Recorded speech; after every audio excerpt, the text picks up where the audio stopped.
Hey everybody, if you're anything like me and you have an iRobot in your house, you really like it, it does a great job, it picks up the dust, it gets the dog hair, you have to clean it a little more often because of the dog hair than maybe you'd like, but hey, better than nothing, right? So that's all good. There is, however, a problem with these things, and that is they are loud. And I don't mean the vacuum, I don't mean the sound of like the scrubbers moving around and all the stuff it's doing when it's cleaning the floor. I just mean that its announcements are really loud. Like it beeps really loud, it's obnoxious, it's annoying. I don't know why they feel it's necessary to do that. It's frustrating, it interrupts my phone calls, it wakes me up. I've got a phone app, like Roomba. I know when you've fallen off a cliff, you think, because my phone app told me. I know when the job's finished. I know when you're starting. I don't need you to beep at me all the time and as loud as you do. So we called into iRobot and asked, hey guys, how do we turn this thing down? Don't need all those announcements. And they said, nope, sorry, that's a product feature. You need to do that. We're not gonna turn it down. There's no way to do it.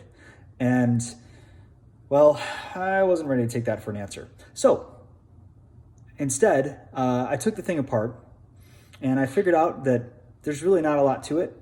And I'm gonna show you how to get into your Roomba, into the product itself, and how to get this thing to quiet down in less time than it takes for iRobot support to tell you it can't be done. So let's get into it. All right, so let's get into this thing here. So this is my iRobot Roomba. Again, great product, really like it, happy to have it in the house. I just find it to be very loud and annoying. And here's what I'm talking about. All these beeps. That'd be one thing if it was only when it started, but every time it has a problem, we'll just let it run here. And it's gonna run off a cliff. And when it does, error 6. Move Roomba to a new location. Then press clean to restart. Please open the iRobot Home app for help. I already got the notification in my app. It told me that iRobot was stuck near a cliff. Kind of a funny way to put it. I don't need to have that beep. I don't need to have that announcement. So let's talk about how we can make that go away. So we're gonna use a little flathead screwdriver, and I have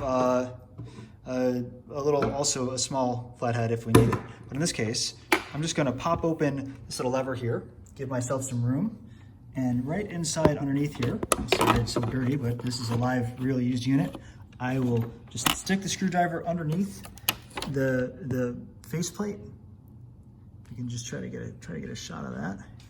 Yeah, so we're popping it right up under this guy right here, except for underneath.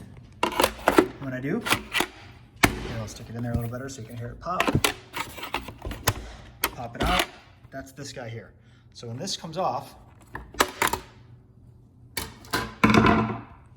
there's two wires exposed. One of them on the right is thicker, and the one on the left is thinner.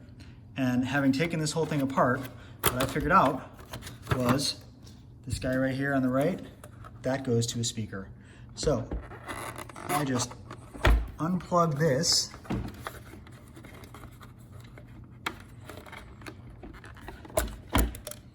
Now with that out, we'll just press the button again. That's the button there. I'm just gonna press it. Guess what? No more annoying noise. Yay! When she falls off a cliff. No more annoying noise. Problem solved. 30-second fix. Enjoy. Now I'll just put this thing back together. I'm gonna leave that cable right where it is in case if I ever want to be annoyed by the sound again. I don't know why I want to be, but whatever, no big deal. I don't have to cut anything, no permanent changes to the product, didn't damage it in any way. Everything else is still just as it's supposed to be. I'll just put this lid back on and good to go. Working iRobot, ready to go.